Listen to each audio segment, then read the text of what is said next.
Hi, I'm Essop, And I'm Essop. and we're both visual artists We're here today to raise funds. for the Red Cross Children's Hospital.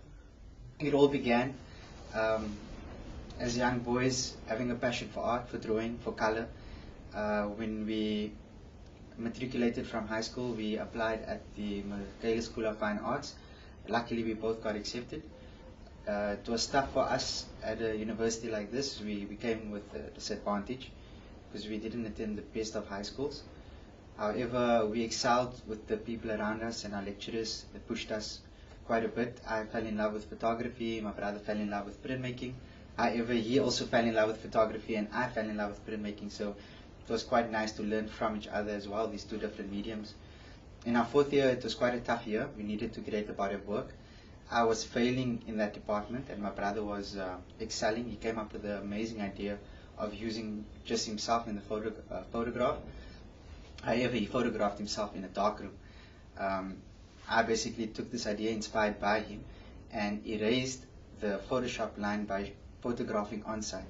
And this is where the idea of using yourself and fooling the viewer in thinking a constructed image is real was born. And also this idea of, we were a duplicate of each other, and being a printmaker and making copies and copies, this idea of cloning and also started to be embedded in the process. I'll start actually by saying, in Islam, it's important to give charity.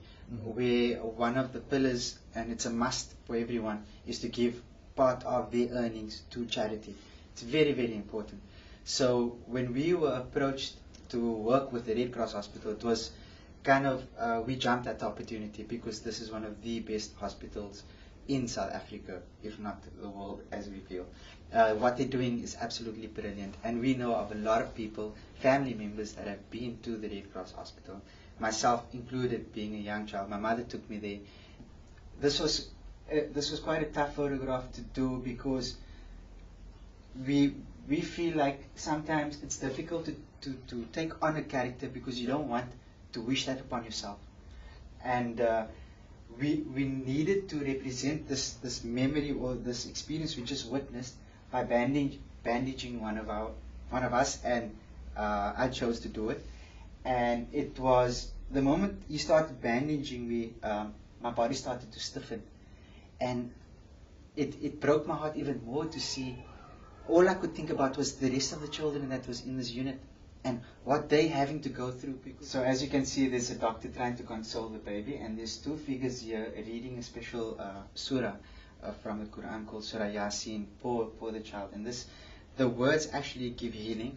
It soothes the mind, it soothes the heart, but it also, you asking God to speed up recovery, to help with the healing process.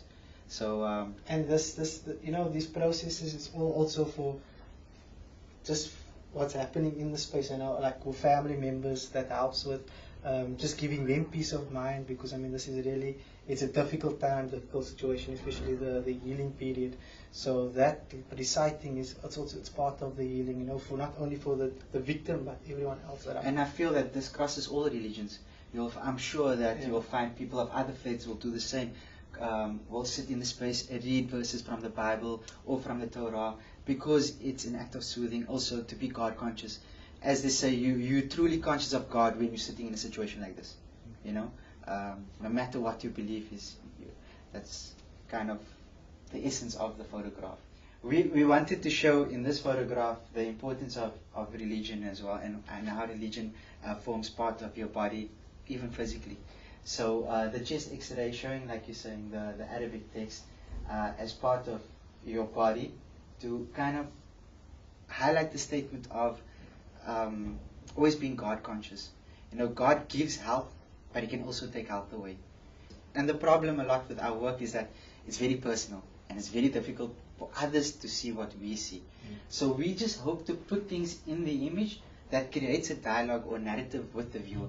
So the viewer can pick up on few side vehicles that make sense to them.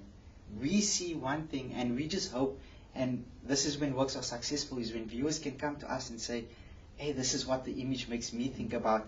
And sometimes it's spot on, and this gets us going. But as a photographer, you're given the permission to shoot in a hospital. I think that is motivation enough. There's a lot of red tape with photographing in the hospital. So the fact that we were told that we were allowed to photograph in hospital, I think excited us even more, because we would never get that opportunity again to use this space and see how we could use the space to really create a wonderful, powerful message. We feel very proud to be part of this and to be able to, like Hassan said earlier, feel like we're actually doing something. But I feel personally it shouldn't stop. I want to keep on doing something for the hospital, and if ever there's an opportunity where they need me, I'll jump. And because I feel like that's the least I can do for what they've done for me. And that's the relationship I have with this hospital. Yeah, and I mean it's a real, we see it as an honor and a privilege to even be asked to contribute, and that to be able to be in a position where we can contribute, yeah, and there's value in it. I mean that is a real blessing, and we're truly grateful for that. If we could give money, we would, but the fact that we can at least do this and somehow get value for the hospital, that's even better, as long as we can help.